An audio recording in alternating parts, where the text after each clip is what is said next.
Bienvenidos a esta fiesta, a este Shabbat preparado por el Señor. Les pido por favor que me acompañen en una oración para comenzar el estudio. Oh Señor, bendito y grande es usted, digno de toda alabanza, de toda adoración. Tuyos, Señor, son los cielos y la tierra, la grandeza, el poder, la gloria y la victoria, Señor. Estamos aquí, Señor, un día más, alabando tu nombre, Señor, agradeciéndote, Señor, por tu bondad, por tu grandeza, porque eres un Dios todopoderoso, porque eres un Dios temible, Señor. Te agradecemos por esta fiesta a la que tú nos permites acudir a través de nuestros hogares. Te bendecimos, Señor. Te damos gracias, mi Dios, por rescatarnos, mi Dios, de la muerte a través del sacrificio de nuestro Señor Jesús. Gracias, mi Dios, porque en ti tenemos esperanza, porque si te tenemos a ti no nos falta nada, Señor. Te damos gracias por este día. Te pido, mi buen Dios, que seas tú, por favor, en este día mostrándote, Señor, utilizándonos a cada uno de nosotros, mi Dios, para transmitir tu mensaje, para transmitir tu palabra, para bendecir y adorar tu nombre, Señor. Permítenos este día descansar en ti, permítenos, mi Dios, sentir tu hermosa presencia, permítenos, mi Dios, ser nutridos con esa palabra que da vida, con esa palabra, Señor, que da esperanza, con esa palabra que levanta y que da paz, mi buen Dios. Te ruego que permitas que en este día, Padre Santo, nos uses, Señor, que la alabanza, Señor, sea para ti, para gloria de tu nombre, este estudio, la predicación, todos los estudios, Señor, que se darán en este día y que tú has preparado, Señor, que sea todo para honrarte, para alabar tu nombre, para exaltarte, mi Dios, para reconocer que solo tú eres Dios, digno de toda adoración. Te pido que bendigas a cada uno de mis hermanos en cada uno de sus hogares, que esta palabra, Señor, toque sus corazones, Señor, que tu Santo Espíritu, Señor, sea en cada uno de la vida de mis hermanos, Señor, que seas tú usándome, mi Dios, y permitiéndome únicamente transmitir el mensaje que tú has preparado para cada uno de nosotros, Señor. Te bendigo y te agradezco, y todo esto te lo pido en el nombre precioso de nuestro Señor Jesucristo. Bienvenidos, hermanos, a este nuevo estudio del folleto. Seguimos en el folleto 46, que corresponde a Respondiendo a la Gracia de Dios, la unidad 3, que lleva por nombre La fe lleva a una vida santa. Y el tema que Dios nos ha regalado esta semana corresponde al tema 12, en el que dice vivan vidas santas y que se encuentra en la página 79. Como toda semana, en el estudio seguiré el orden cronológico y empezaremos con el día domingo, con el estudio del capítulo 40 de Isaías. Pero antes de leer este capítulo 40, yo quiero revisar rápidamente la estructura de este libro profético. En los capítulos del 1 al 39, el profeta Isaías describe un mensaje de juicio y esperanza para Jerusalén. Él acusó a los líderes de Israel de rebelión contra Dios y dijo que a través de los reinos de Asiria y luego de Babilonia, el reino de Israel sería derribado en una acción del juicio de Dios. En el capítulo 39, si lo leemos, Isaías predice sobre la caída de Jerusalén y el exilio en Babilonia. Y 100 años después de Isaías, tristemente todo esto sucedió. En los capítulos 40, en adelante de Isaías, él habla de una recompensa, de una promesa de restauración del reino de Dios, y en ellos nos da un mensaje de esperanza y consuelo para Israel y hacia todas las naciones que seremos unidas a través de la venida del Mesías. He puesto un gráfico en donde vemos claramente la estructura de este libro profético y lo he querido poner así para poder entender un poquito el contexto de lo que vamos a leer en Isaías posteriormente. Para entender también el pasaje que vamos a leer, he querido utilizar leer Isaías 40 del 1 al 5, si ustedes ven no se encuentra en el folleto, pero lo considero que es un tema muy importante porque también resume el tema de estudio de esta semana. Entonces vamos a empezar con Isaías 40 del 1 al 5 y voy a utilizar versión NBI. Consuelen, consuelen a mi pueblo, dice su Dios. Hablen con cariño a Jerusalén y anúncienle que ya ha cumplido su tiempo de servicio, que ya ha pagado por su iniquidad, que ya ha recibido de la mano del Señor el doble por todos sus pecados. Una voz proclama, preparen en el desierto un camino para el Señor, Enderecen en la estepa un sendero para nuestro Dios, que se levanten todos los valles y se allanen todos los montes y colinas, que el terreno escabroso se nivele y se alicen las quebradas. Entonces se revelará la gloria del Señor y la verá toda la humanidad. El Señor mismo lo ha dicho. En estos versículos que acabamos de leer, ustedes pueden ver, yo creo, la misericordia y la ternura del Señor con su pueblo. Él inicia consolándolo. Si bien, como les relaté anteriormente, Dios había castigado a Jerusalén por sus pecados, y se los describe en el libro de Isaías en los capítulos del 1 al 39, hoy Dios le dice a su pueblo que el exilio en Babilonia ha terminado, que sus pecados han sido perdonados, y les dice que ese es el fin de sus días tristes. Les llama a enderezar el desierto de sus vidas y sus corazones, a tener una vida en santidad, y les habla sobre la necesidad de prepararse para la venida del Señor. Usa también metáforas poéticas, que se levanten todos los valles y que se allanen todos los montes y colinas, para representar los obstáculos espirituales que obstruyen el regreso de Dios a sus vidas. Estos obstáculos de pecado y falta de fe que se deben eliminar para que el Señor pueda regresar de nuevo y tomar su lugar entre ellos. Y como dice, entonces se verá la gloria del Señor y la verá toda la humanidad. El mismo Señor lo ha dicho. Es decir, he usado estos primeros versículos para darles a conocer que necesitamos una vida en santidad para poder ver la gloria del Señor. Ahora sí, vamos a comenzar con los versículos que siguen a este capítulo de Isaías 40. Isaías 40, del 6 al 9. Una voz dice, proclama. ¿Y qué voy a proclamar? Respondo yo, que todo mortal es como la hierba y toda su gloria como la flor del campo. La hierba se seca y la flor se marchita, porque el aliento del Señor sopla sobre ellas. Sin duda, el pueblo es hierba. La hierba se seca y la flor se marchita, pero la palabra de nuestro Dios permanece para siempre. Sión, portadora de buenas noticias, súbete a una montaña. Jerusalén, portadora de buenas noticias, alza con fuerza tu voz. Álzala, no temas. Di a las ciudades de Judá, aquí está su Dios. Vemos en estos versículos que la orden dada al profeta Isaías es proclamar. Y el profeta dice, ¿y qué voy a proclamar? Y esta es la pregunta que sin duda cada maestro, cada pastor, cada profeta, cada líder nos hacemos antes de preparar un estudio o preparar una prédica. Dios es el quien pone esa revelación, quien nos da la palabra. Solo la palabra puede ser revelada únicamente por el Señor. ¿Qué le mandó a proclamar? Le mandó a proclamar a Isaías sobre la fragilidad del ser humano, donde se lo compara con la hierba y su gloria como la flor del campo, tan efímeras, tan breves.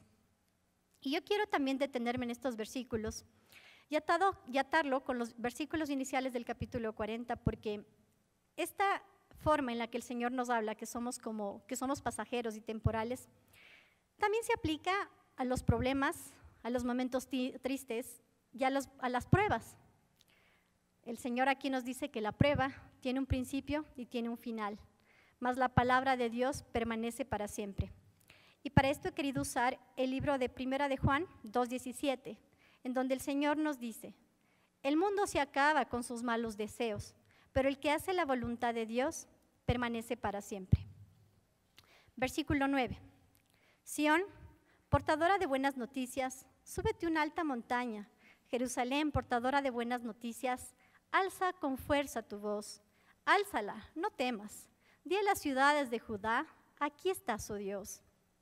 Isaías habla de un mensaje tan grande, noticias tan buenas, que tienen que ser esparcidas tan lejos como sea posible. Desde lo alto de un monte, el mensajero puede proclamar este gran mensaje a tanta gente como le sea posible. Es un mensaje que debe ser proclamado a gran voz, y esto se le dice al mensajero, levanta fuertemente tu voz. Y yo digo como hijos del Señor, que los cuales Dios nos ha revelado este mensaje de esperanza y de verdad, ¿cómo no compartirlo hacia los demás? ¿Cómo no compartir este hermoso mensaje de esperanza y de amor mostrado por nuestro Dios? Debemos, como hijos del Señor, presentarle al mundo, a nuestro Señor, no solo con este mensaje, sino sobre todo viviendo una vida en santidad.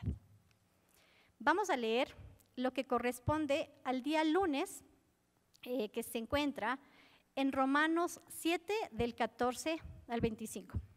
Voy a usar la versión NTV. Por lo tanto, el problema no es con la ley, porque la ley es buena y espiritual. El problema está en mí, porque soy demasiado humano, un esclavo del pecado.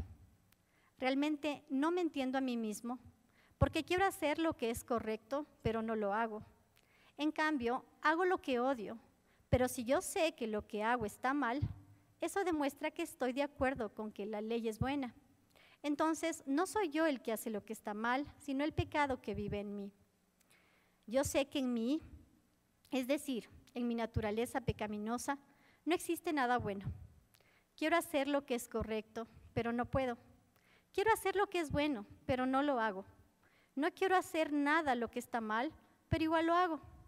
Ahora, si hago lo que no quiero hacer, realmente no soy yo el que hace lo que está mal, sino el pecado que vive en mí. He descubierto el siguiente principio de vida, que cuando quiero hacer lo que es correcto, no puedo evitar hacer lo que está mal. Amo la ley de Dios con todo mi corazón, pero hay otro poder dentro de mí que está en guerra con mi mente. Ese poder me esclaviza al pecado que todavía está dentro de mí. Soy un pobre desgraciado. ¿Quién me librará de esta vida dominada por el pecado y la muerte? Gracias a Dios, la respuesta está en Jesucristo nuestro Señor. Así que ya ven, en mi mente de verdad quiero obedecer la ley de Dios, pero a causa de mi naturaleza pecaminosa soy esclavo del pecado. En estos pasajes, el apóstol Pablo describe su naturaleza humana. Nos ayuda a entender esa diferencia que existe entre la carne y el espíritu y nos habla sobre la lucha constante que estos enfrentan. Pablo reconoce que es un esclavo del pecado y que enfrenta esta lucha espiritual.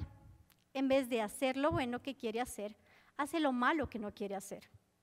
Pablo habla en lo más profundo de su corazón, Pablo ama en lo más profundo de su corazón la ley de Dios. Pablo desea obedecer la ley de Dios, pero no puede dejar de pecar porque su cuerpo es débil para obedecerla. Finalmente termina diciendo, soy un pobre desgraciado. ¿Quién me librará de esta vida dominada por el pecado y la muerte? Gracias a Dios, la respuesta está en Jesucristo, nuestro Señor. Así que ya ven, en mi mente de verdad quiero obedecer la ley de Dios, pero a causa de mi naturaleza pecaminosa, soy esclavo del pecado. Sabemos, hermanos, que cada uno de nosotros somos seres trinos. Estamos compuestos por espíritu, alma y cuerpo. Voy a usar 1 de Tesalonicenses 5:23. No la escribí, pero les voy a leer. Que Dios mismo, el Dios de paz, los santifique por completo y conserve todo su ser, espíritu, alma y cuerpo, irreprochable para la venida de nuestro Señor Jesucristo. El que los llama es fiel y así lo hará.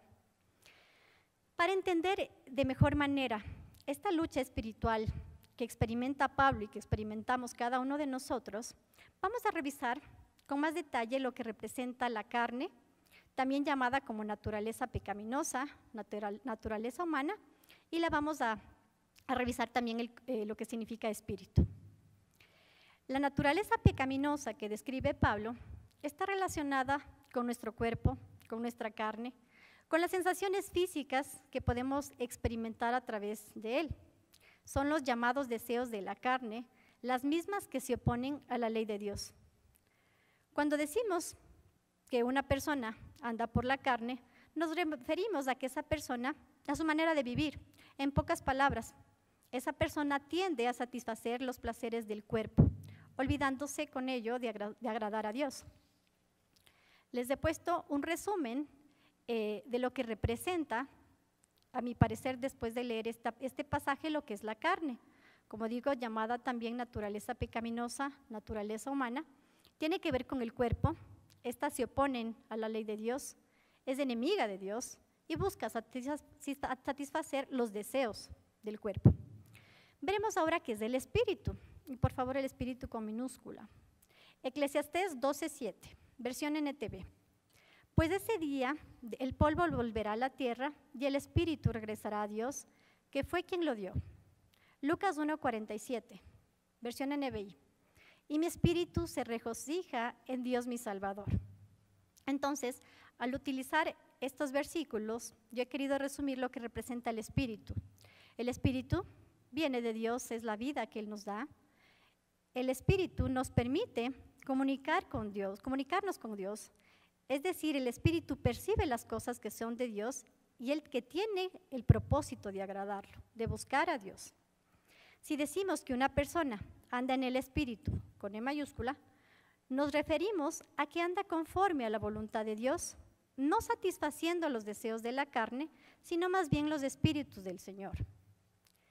Cada día enfrentamos una lucha, la lucha que describió Pablo en estos pasajes, una lucha entre lo carnal y lo espiritual. La verdad es que antes, cuando estábamos sin Cristo, vivíamos una vida conforme a los deseos de nuestra carne, en la corriente de este mundo. Pero desde el momento que abrimos nuestro corazón para que Jesús entrara en él y aceptar esta justificación por la fe en él, fuimos liberados de la esclavitud del pecado, por la cual comenzamos ahora a percibir las cosas que son del Espíritu.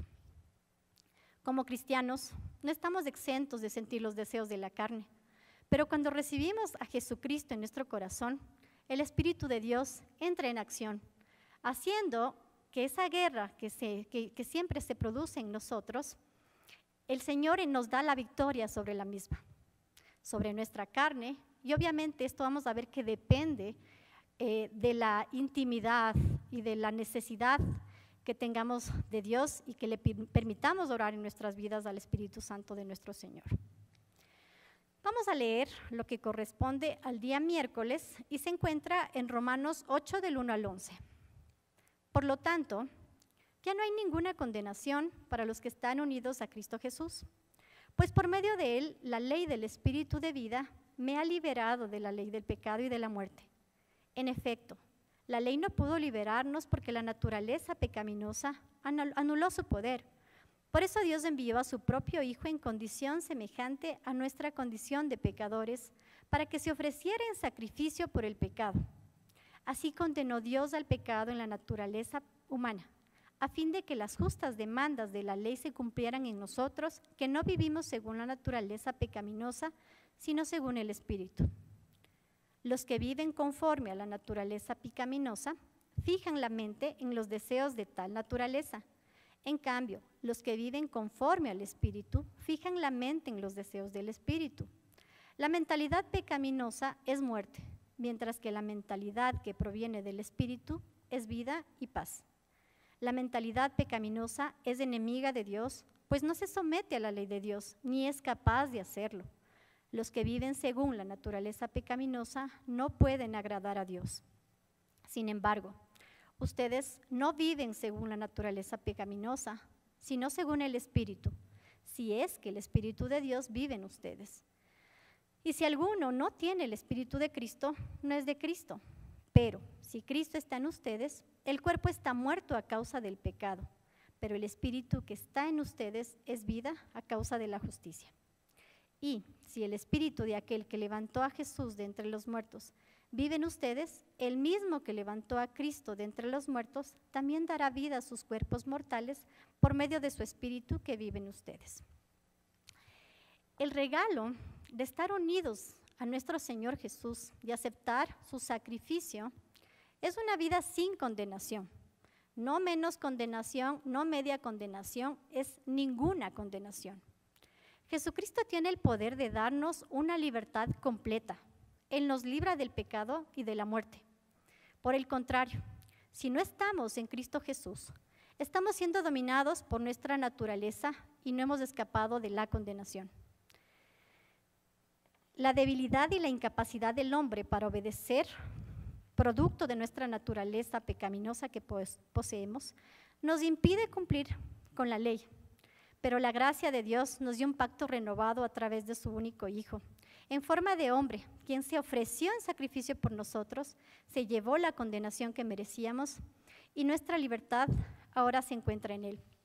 Y yo revisando esto, yo digo, qué bueno que es del Señor, porque la anterior semana el Señor fue claro y nos habló a través de nuestra pastora Andreita, en donde el Señor claramente nos mostraba la incapacidad que tenemos como hombre de salvación. No podemos definitivamente, necesitamos un Salvador. Y la misericordia y la gracia del Señor nos envió a nuestro Señor Jesús a obtener esta justificación que no merecíamos por lo que Él hizo, no por ningún acto humano, no por ningún acto que sale de nuestra carne, que es débil y que es pecadora. El Señor Jesús fue quien nos dio este regalo por gracia y que nos permite obtener la reconciliación con nuestro Padre. Vemos cómo Jesús fue tratado como un pecador para que nosotros pudiéramos ser tratados como justos.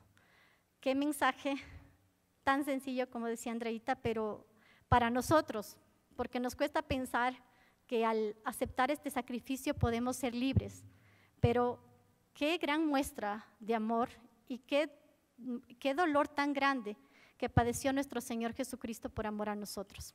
¿Cómo no agradecer, hermanos, este regalo que no merecemos? ¿Cómo no vivir una vida santa para glorificar a quien nos salvó?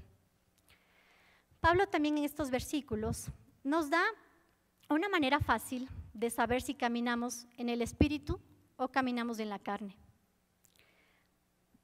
Pablo nos dice a través de estas palabras que la naturaleza pecaminosa se fija en los deseos de la carne, de la naturaleza, y el resultado de seguir esos deseos es la muerte. Y les he puesto también aquí un gráfico. ¿Qué es ahora vivir conforme al Espíritu? Vivir conforme al Espíritu significa fijar la mente en los deseos del Espíritu. Y si fijamos la mente en los deseos del Espíritu, únicamente obtendremos, como dice la palabra, vida y paz. Vamos a seguir con el día martes, que corresponde a Romanos 13, del 8 al 10. No tengan deudas pendientes con nadie, a no ser la de amarse unos a otros. De hecho, quien ama al prójimo ha cumplido la ley. Porque los mandamientos que dicen, no cometas adulterio, no mates, no robes, no codicies y todos los demás mandamientos se resumen en este precepto: ama a tu prójimo como a ti mismo. El amor no perjudica al prójimo, así que el amor es el cumplimiento de la ley. A nivel personal, la única deuda que debemos cargar, como dice la palabra, es la deuda de amarnos unos a otros. Esta es una obligación perpetua que tenemos ante Dios entre nosotros. Pablo citó aquí las palabras de Jesús registradas en Mateo 22, del 36 al 40, en donde nos habla que uno de los dos mandamientos, este es uno de los dos mandamientos de los cuales depende toda la ley y los profetas. Debemos amar a las personas con las que, como digo, al prójimo, ¿no? Y esto corresponde no solo a nuestros hermanos, sino a las personas que se encuentran a nuestro alrededor día tras día, e incluye a nuestros enemigos también, ¿no? Nuestro amor es la verdadera medida de nuestra obediencia a Dios. Y yo quería tomar el comentario que se nos mostró en el folleto, que me pareció completamente adecuado, y lo voy a leer aquí. Somos llamados a vivir de forma radicalmente diferente a lo que la naturaleza humana nos dice que vivamos. Nuestra naturaleza pecaminosa nos dice que miremos por nosotros mismos y dejemos que los demás se las arreglen solos. Debido a que estamos unidos como familia de creyentes, tenemos obligaciones unos con otros. Se nos dice que nos superemos unos a otros, en bendecir a otros y cuidarnos unos a otros. Debemos ver que las necesidades de otros están cubiertas e interesarnos genuinamente por nuestros hermanos y hermanas en Cristo. El autor nos preguntaba, ¿cómo estás amando a otros hoy en día? Y yo creo que es una pregunta totalmente adecuada, porque el Señor nos llama a una vida en santidad, y uno de los requisitos o una de las formas de vivir en santidad es practicando el amor que el Señor Jesús practicó cuando estuvo aquí en la tierra, y el amor que nos da día tras día.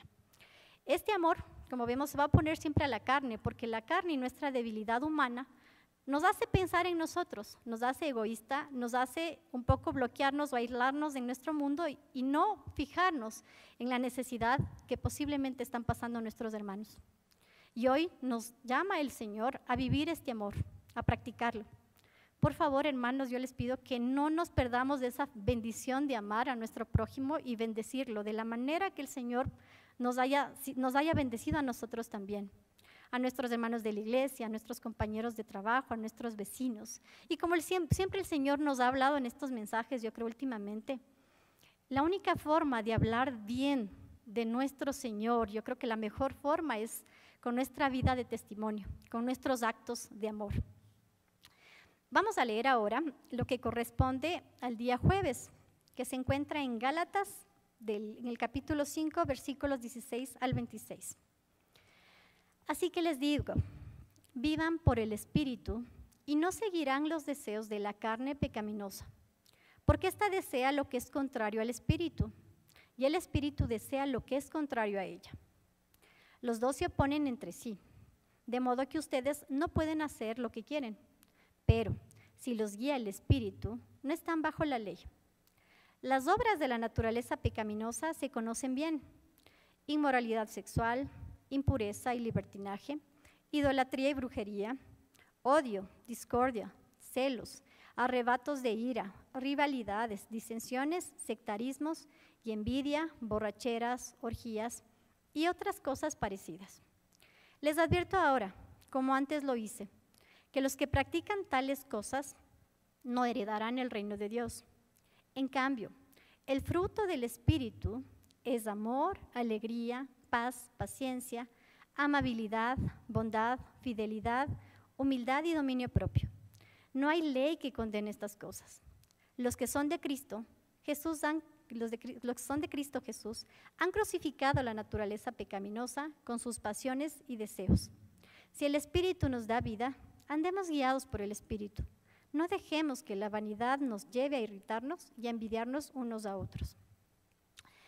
Cuando el Espíritu de Dios vive en nosotros, no hay deseos de seguir los placeres de la carne. Recordemos el pacto renovado hecho por el Señor, que es un mensaje de esperanza y es tan real, que dice: pondré mi ley en sus mentes y la escribiré en sus corazones, y seré su Dios, y ellos serán mi pueblo. Esto se encuentra en Jeremías 31:33. Esta es la vida por el Espíritu, hermanos. Las obras de la naturaleza pecaminosa se conocen bien, y Pablo nos da una lista en la que nos muestra cuáles son las obras de la carne. Si bien la lista no es exhaustiva, estas no son las únicas obras de la carne. Pero las obras de la carne, como nos dice el Señor, son contrarias a las del Espíritu y representan una violación y perversión a este gran amor del Señor. Los que practican tales cosas no heredarán el reino de Dios. Caminar en estas obras de la carne es estar en rebelión contra Dios, y quienes están en rebelión contra Dios ya no heredarán el reino de Dios. Sabemos que la práctica representa primero un tiempo presente y hacer cosas constantemente. Como cristianos cometemos pecados y ofendemos con ello a Dios. Sabemos que ante una falta nuestra debemos acudir inmediatamente arrepentidos al Señor y pedirle perdón para que Él nos restaure y para regresar a Él, pero no debemos permanecer en estos pecados. Y yo también lo quiero relacionar con el estudio de la anterior semana. Andreita nos hablaba acerca de este mensaje de gracia que ha sido lamentablemente pisoteado por los mismos cristianos.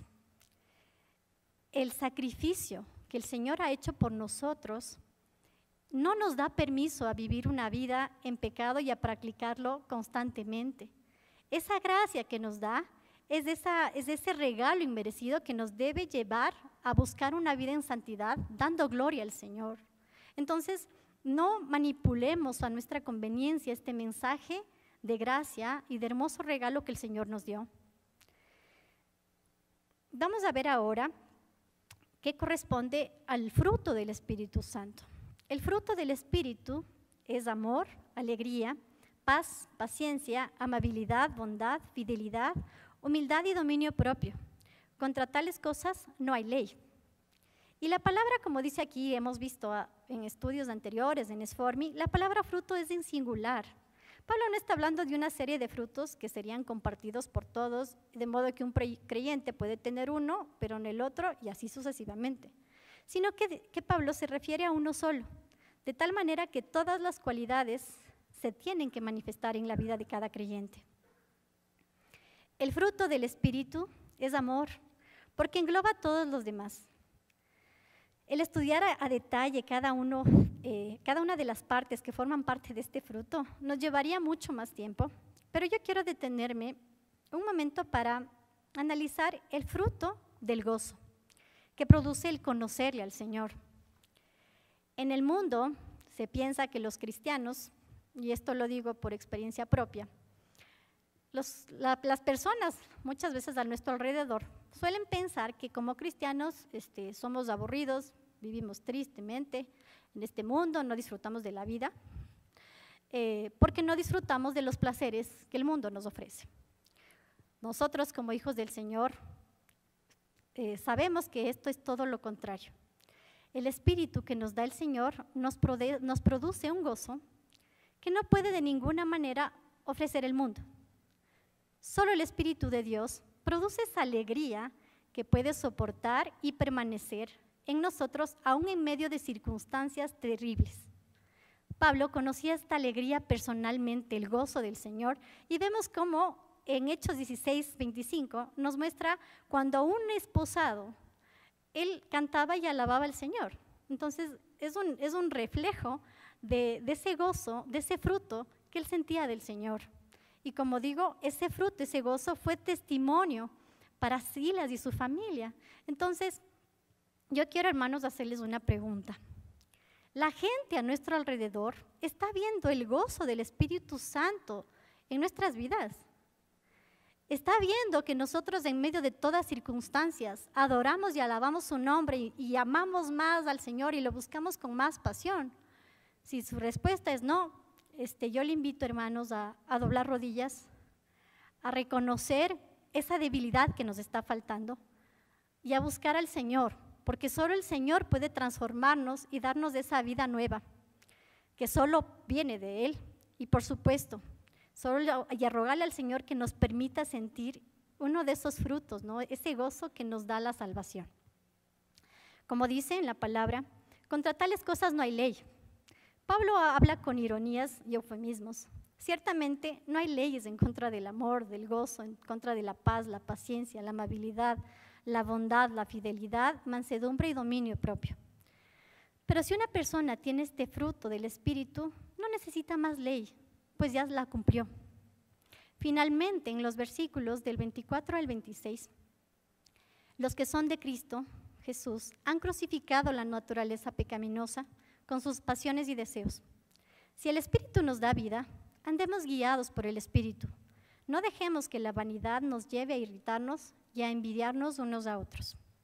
Pablo nos llama a mantenernos en sintonía con el Espíritu. ¿Y cómo hacerlo? Viviendo una vida en santidad.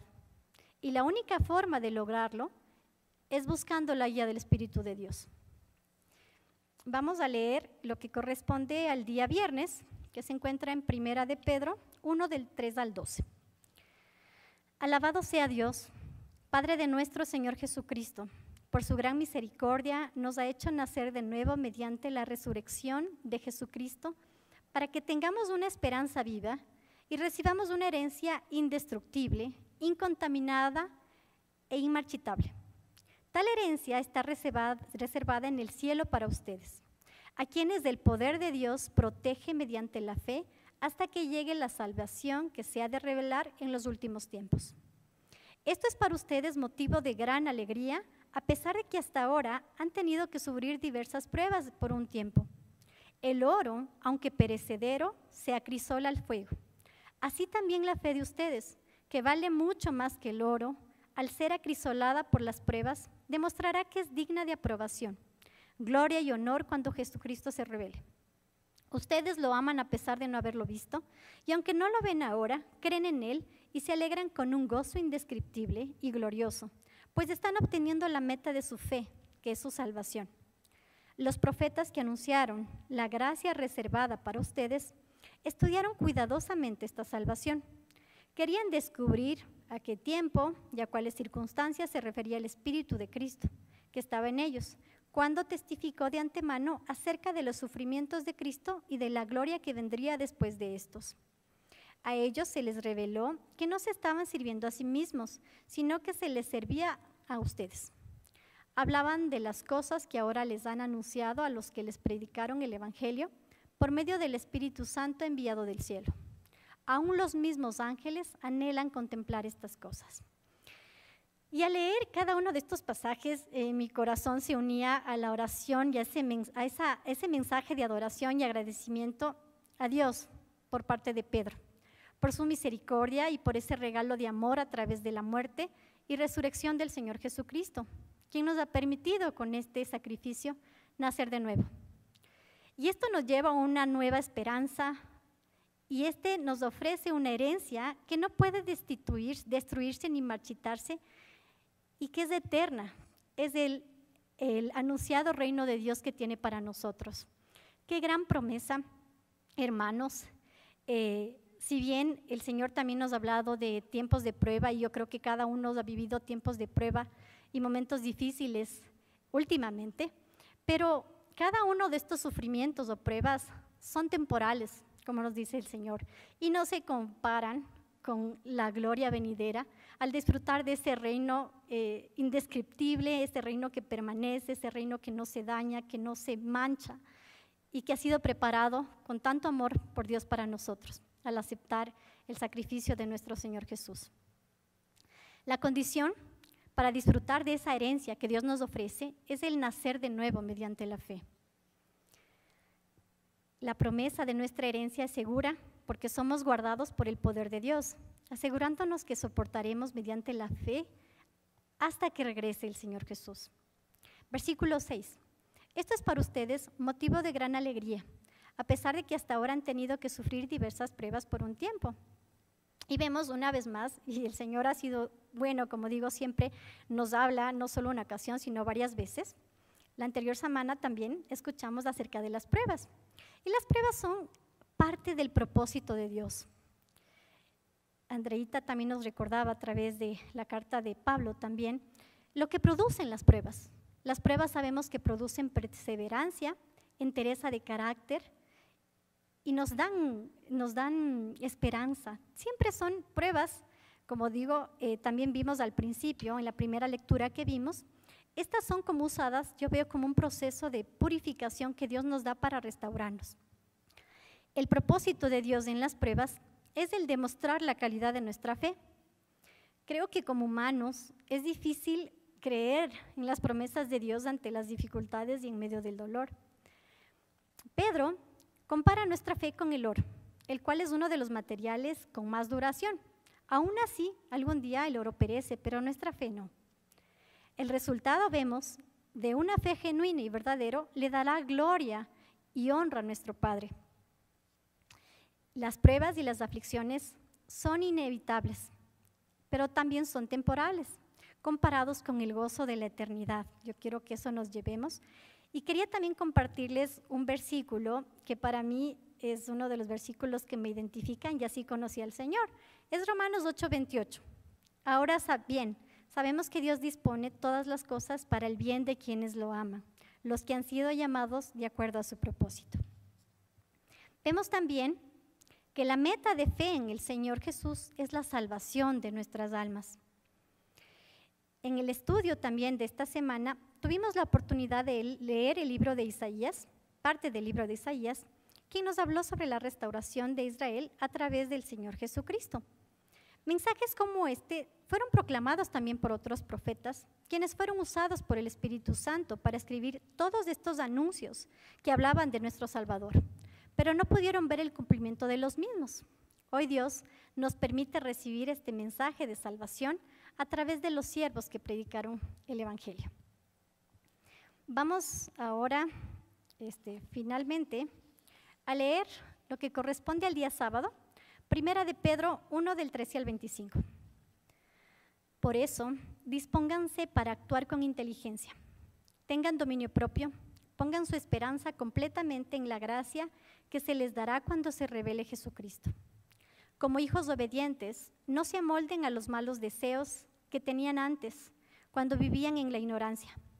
Más bien, sean ustedes santos en todo lo que hagan, como también es santo quien nos llamó, pues está escrito: Sean santos porque yo soy santo, ya que invocan como Padre al que juzga con imparcialidad las obras de cada uno.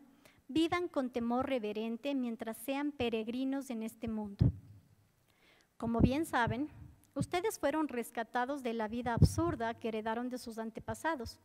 El precio de su rescate no se pagó con cosas perecederas, como el oro o la plata, sino con la preciosa sangre de Cristo, como de un cordero sin mancha y sin defecto. Cristo, a quien Dios escogió antes de la creación del mundo, se ha manifestado en estos últimos tiempos en beneficio de ustedes. Por medio de Él, ustedes creen en Dios, que lo resucitó y lo glorificó, de modo que su fe y su esperanza están puestas en Dios. Ahora que se han purificado obedeciendo a la verdad y tienen un amor sincero por sus hermanos, ámense de todo corazón los unos a los otros, pues ustedes han nacido de nuevo, no de simiente perecedera, sino de simiente imperecedera, mediante la palabra de Dios que vive y permanece, porque todo mortal es como la hierba y toda su gloria como la flor del campo. La hierba se seca y la flor se cae, pero la palabra del Señor permanece para siempre. Y esta es la palabra del Evangelio que se le ha anunciado a ustedes. Hermanos, Dios nos llama a ser sobrios, a controlar cada uno de nuestros pensamientos y nuestras acciones, y nos llama a poner nuestra esperanza en el día de nuestra salvación. Tenemos el llamado a cumplir con una vida en santidad, la cual se caracteriza no por amoldarse a los malos deseos que teníamos como cuando antes vivíamos en la ignorancia. Sean santos, porque yo soy santo, nos dice nuestro Padre. Dios nos ha llamado a ser santos, a ser un pueblo apartado, un pueblo exclusivo, que es diferente entre los demás. Un pueblo que vive por el Espíritu, dedicado exclusivamente al servicio de Dios. Para invocar al Padre, necesitamos llevar una vida con temor reverente, mientras vivamos en este mundo, teniendo claro que esta tierra no nos pertenece, estamos únicamente de paso.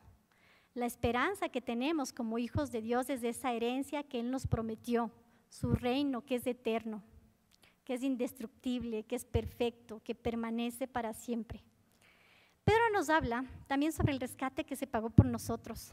El precio se lo hizo con el pago incalculable e inmerecido, que es con la preciosa sangre de nuestro Señor Jesucristo, el Cordero sin mancha y sin defecto. En el versículo 20, Dios nos recuerda su plan de salvación desde antes de la creación del mundo en Jesucristo, en quien está nuestra fe. La hierba se seca y la flor se cae, mas la palabra del Señor permanece para siempre. Pedro citó Isaías 40 del 6 a 8, que es lo mismo que vimos inicialmente, y la palabra del Señor ciertamente ha permanecido. Permitamos que la gratitud y el amor por Dios guíen nuestra vida, lejos de la antigua rebelión y hacia la obediencia. Recordemos que somos salvos por la gracia de Dios y la obra sola de Jesús, no por nuestras obras, no por lo que hemos hecho, por lo que estamos haciendo o por lo que haremos.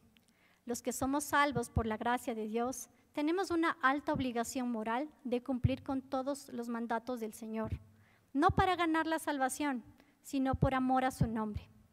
Juan 14:15. Si ustedes me aman, obedecerán mis mandamientos. Quiero también emplear unos comentarios que en el folleto se citaban y considero que son importantes recordar. Es necesario tener una comprensión clara de lo que es la santidad y lo importante que es para nuestra fe en Jesucristo. Debemos ser apartados para una forma de vida que dé gloria a nuestro Creador. Vivir una vida santa no es una actividad ocasional, es un compromiso que dura toda la vida. Uno que estará llena de la evidencia del fruto del Espíritu. La forma en que Dios quiere que vivamos se contrapone completamente con nuestra naturaleza pecaminosa. Por lo tanto, debemos entender que la vida en santidad a la que estamos llamados es imposible vivirla sin la guía del Espíritu Santo. Finalmente, queridos hermanos, quiero concluir con un llamado que el Señor nos hace. El Señor claramente nos dice, yo digo en su gran amor, Él nunca nos obliga a hacer nada.